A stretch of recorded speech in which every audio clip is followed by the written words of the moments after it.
Chapitre 52, Mont Sinaï. Par Arthur. Et par un livre écrit. Sur un parchemin déployé. Et par la maison peuplée. Et par la voûte élevée. Et par la mer portée à ébullition. Au jour dernier.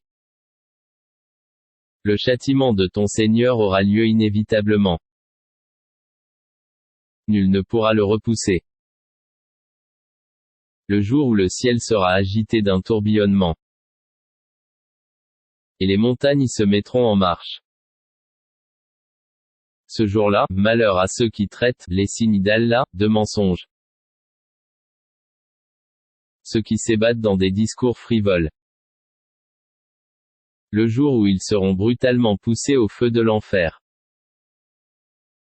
Voilà le feu que vous traitiez de mensonge. Est-ce que cela est de la magie, ou bien ne voyez-vous pas clair?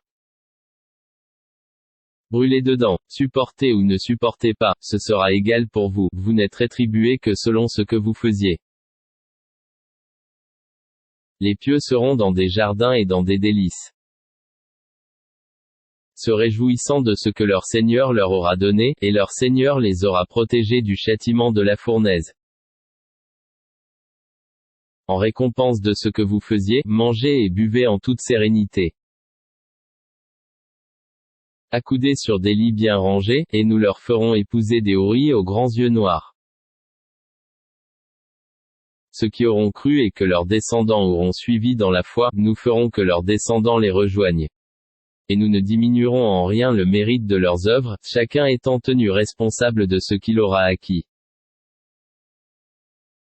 Nous les pourvoirons abondamment des fruits et des viandes qu'ils désireront. Là, ils se passeront les uns les autres une coupe qui ne provoquera ni vanité ni incrimination. Et parmi eux circuleront des garçons à leur service, pareils à des perles bien conservées. Et ils se tourneront les uns vers les autres s'interrogeant. Ils diront, nous vivions au milieu des nôtres dans la crainte d'Allah. Puis Allah nous a favorisés et protégés du châtiment du Samum. Antérieurement, nous l'invoquions. C'est lui certes, le charitable, le très miséricordieux. Rappelle donc et par la grâce de ton Seigneur tu n'es ni un devin ni un possédé. Ou bien ils disent, c'est un poète. Attendons pour lui le coup de la mort. Dis, attendez, je suis avec vous parmi ceux qui attendent. Est-ce leur raison qui leur commande cela? Ou sont-ils des gens outranciers? Ou bien ils disent, il l'a inventé lui-même? Non, mais ils ne croient pas. Eh bien, qu'ils produisent un récit pareil à lui, le Coran, s'ils sont véridiques.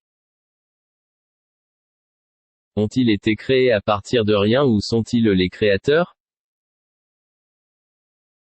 Ou ont-ils créé les cieux et la terre? Mais ils n'ont plutôt aucune conviction.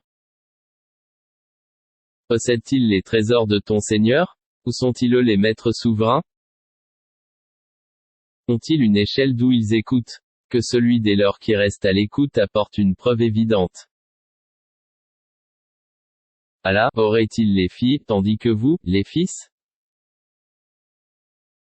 Ou leur demandes-tu un salaire, de sorte qu'ils soient grevés d'une lourde dette? Ou bien détiennent-ils l'inconnaissable pour le mentionner par écrit?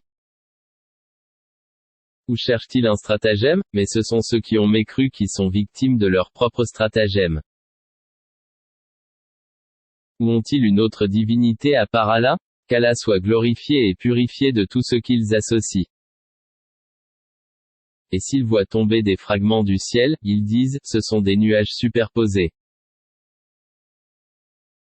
Laisse-les donc, jusqu'à ce qu'ils rencontrent leur jour où ils seront foudroyés.